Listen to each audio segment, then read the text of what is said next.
काल पुण्यासारख्या नावाजलेल्या ऐतिहासिक शहरामध्ये छत्रपती शिवाजी महाराजांच्या विचाराने उभा राहिलेल्या शिवसृष्टीवरती एका माथे फिरूनही त्या ठिकाणी लघुशंका केली। दुर्दैवाची गोष्ट अशी की त्या ठिकाणी लघुशंका करत असताना त्याची पत्नी त्या ठिकाणी शूटिंग करते आहे। खरं तर ह्या सगळ्या गोष्टीत असं पाहायला भेटतंय की हे नियोजित कट आहे। महाराष्ट्रामध्ये जी काही शांतता आहे ती शांतता त्या ठिकाणी नांदून द्यायची नाही, अशांतता निर्माण करून समाजामध्ये द्वेष पसरून दंगल घडून आणणं, रक्तपात घडून आणणं, या ठिकाणी असं ह्या घटनेच्या पाठीमागं या कटाचं सूत्र या ठिकाणी पाहायला भेटतंय। ही जी कृती आहे, ही कृती जी आहे ती अशांतता निर्माण करणारी आहे।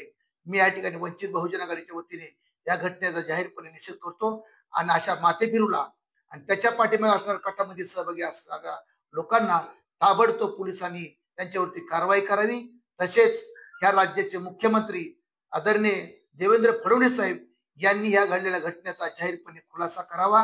हा महाराष्ट्र शाहू फुले आंबेडकर विचाराचा आहे। चुकीची शक्ती, चुकीचा विचार या ठिकाणी मान्य करणार नाही।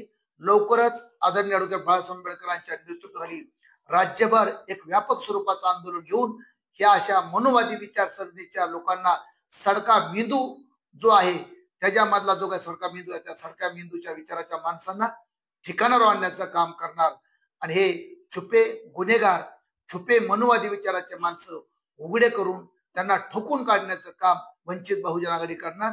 पुन्हा एकदा मी जाहीरपणे निषेध करतो आणि थांबतो। जय भीम, जय शिवराय।